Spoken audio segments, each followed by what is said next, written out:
ازيكم عاملين ايه؟ النهارده هنعمل حلقه حلوه قوي باستخدام البطاطا الحلوه.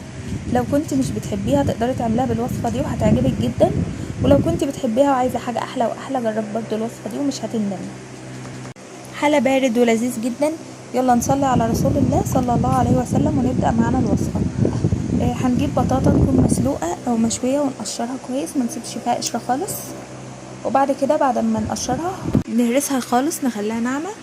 وبعد كده بقى بنجيب حلة على النار، بنحط فيها لبن يكون بارد. لكل لتر حليب 4 معالق او 3 معالق من الدقيق، على حسب ما انت بتحبي الكريمة تكون تقيلة او خفيفة. التقليب يكون بمضرب علشان ما يحصلش اي تكتلات. ونحط فانيليا، والتقليب لازم يكون مستمر على طول ما نوقفش. تقدري برضو تستبدلي الدقيق بالنشا لو انت بتحبي طعم المهلبية العادية خالص، وتقدري برضو تحطي معلقتين من النشا عليهم معلقتين من الدقيق حسب ما تحبي، والسكر حسب الرغبة. بنضيف معلقة من الزبدة او مكعب من الزبدة، ونفضل نقلب لحد ما تتقل وتغلي. تقدري تعمليها في طواجن او في صينية كبيرة او حتى في طبق بايركس، وبندخلها الفرن. اول حاجة بنحط طبقة من البطاطا وبنسويها كويس جدا، وبعد كده بننزل على وشها بالكريمة بتاعتنا، وبنحط على وشها زبدة، وبندخلها الفرن.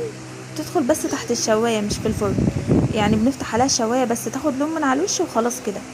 تقدري ان انت تاكليها باردة او تقدري ان انت تاكليها وهي سخنة على طول. نفس الخطوات اللي عملتها في الطواجن بنعملها في اي صينية عادي بالشكل اللي انتوا شايفينه ده، وتحطيها بقى في التلاجة شوية تسقع وتاكليها. وده بيكون شكلها بعد ما طلعت من تحت الشواية.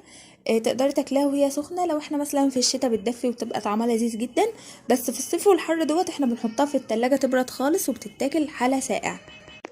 ده شكل الطواجن، وده برضو شكل اللي معمولة في صينية. شوفي بقى بتحبي تقدميها بأي شكل واعمليها، في الحالتين هي حلوة قوي.